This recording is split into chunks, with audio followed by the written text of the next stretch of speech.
Welcome to the Obesity Medicine Podcast with your host, Dr. Matea Rentia, board certified in internal medicine and obesity medicine. Here, we talk about a path to metabolic health, and we have real conversations about chronic weight management and living a full life. Just a reminder, I am a physician, but I'm not your physician. So everything that's on this podcast is for informational purposes, but please go talk to your doctor about what's right for you. There is no medical advice being given on this podcast. Welcome back to another Your Friday 5. Normally, I have this little nice microphone that goes right into my charging port on the iPhone, and I record on that. But I got a new phone, and I realized the charger port is different. Yay to technology changing 24/7. So if you hear a bunch of breath sounds and weird sounds, that's because I need a new microphone. So I wanted today to do, I normally don't do this on the Friday, Your Friday 5, but I got a fan mail question and the person put no way for me to get back to them. So sometimes I'm going to get at you with a quick Your Friday 5 because it's a quicker way to get at you. So this person asked the question. They say they're 55 years old. They're a female on hormone replacement therapy. They're about 200 pounds. They said since June, they've been maintaining about 1,400 to 1,600 calories. They're using 100 ounces of water, a minimum of 100 grams of protein per day, 20 grams of fiber. They're doing exercise, cardio, resistance training 3 times a week. First of all, congratulations, because that is phenomenal. So the question here that the person asks is, I was just approved by my insurance to start taking Zepbound. So anyone listening, Zepbound is tirzepatide. That's the same as Mounjaro. Can you provide a few insights or advice regarding the first month of starting a GLP-1? I'm going to do the 3-second crash course version, but I want to say that I have a mini course. It's the top 5 mistakes that people make when starting a GLP-1. And I go through all of this quick 5-10 minute videos where I go through all this. You have access to a lot of resources where I go over a lot of stuff on nutrition. I link to things. There's a monthly live Q&A. You have access to all the replays. There's tons of bonuses in it. It's an amazing course. This is what it's for. But here's the crash course version of it. Number 1, hydrate. And that's what you're doing with this water. Amazing. Now, something you're going to notice when you go on a GLP-1, as you go up on the dose, your thirst is going to go down. So not only desire for food and hunger levels, things like that go down, but thirst drive goes down. You're going to continue to hydrate. Don't be discouraged if you can't get in 100 ounces of water. The thing that's actually the best is to look at the color of your urine. And if it's super concentrated, like really dark yellow, things like that, you know you need some more fluid.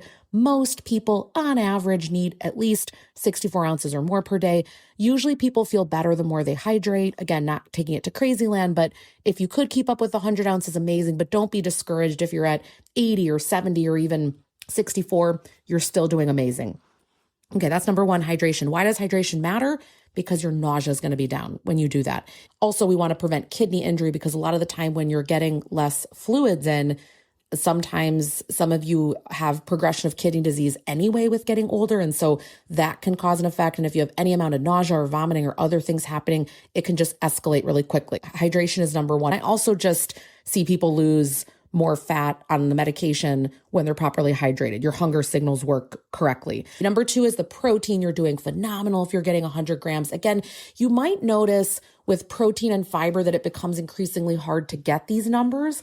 And so point number 4 is going to address that. But yes to continuing protein, the amount that you're getting. Again, within my course site, I have a chart for what protein goal could be if you want to maintain your muscle versus if you're trying to gain muscle. So you're going to have different legs to this journey, but around 100 grams is on average for the average person pretty darn good. For a woman, about 30 grams 3 times a day. For a man, 34 times a day because men have higher skeletal muscle mass. So again, you're doing great with this. What you might notice is that how you get your protein might change a little bit. So if you're very volume restricted, means you can't eat as much, you might notice, okay, I do good with a protein drink in the morning.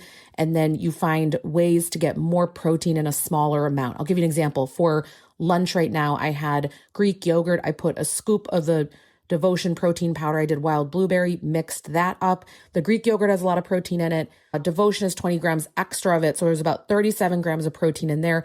And then I put on top some strawberries that have fiber in it and some Nutrail nut granola and all of that. Great amount of fiber. Berries have a good amount of fiber, good fats, good protein.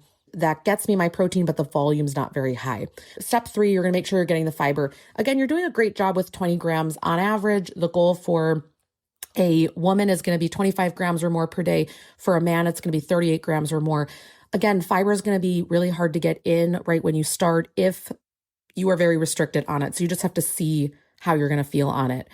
The most important thing that I'm going to go through here today is going to be number 4.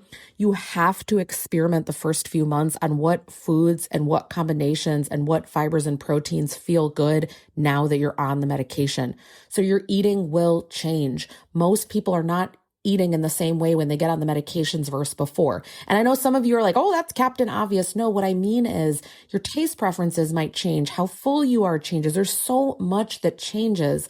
Even though you've come into this doing a lot of work, you want to know that you're going to relearn your body and how it responds to food and how things are on this medication. It's a whole new learning curve. So have some patience for that. It's not going to be figured out in a week or 2.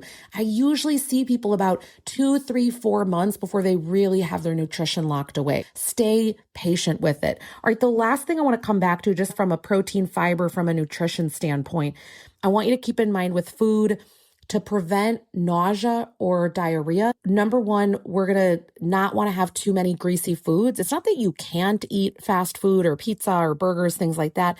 But if there's a lot of greasy food, like if you have cheese curds from Culver's, okay, you do things like that, a lot of times people will get diarrhea. But just start to have a relationship to what did I do maybe the half day before, the day before, that has maybe led to how I'm feeling. You're going to start to notice some relationships. The other thing is if you have a ton of carbohydrates at once, let's say that you have a bag of candy and you suddenly are just, you really feel nauseous, you don't feel good. All carbohydrates with nothing to balance it out doesn't feel good.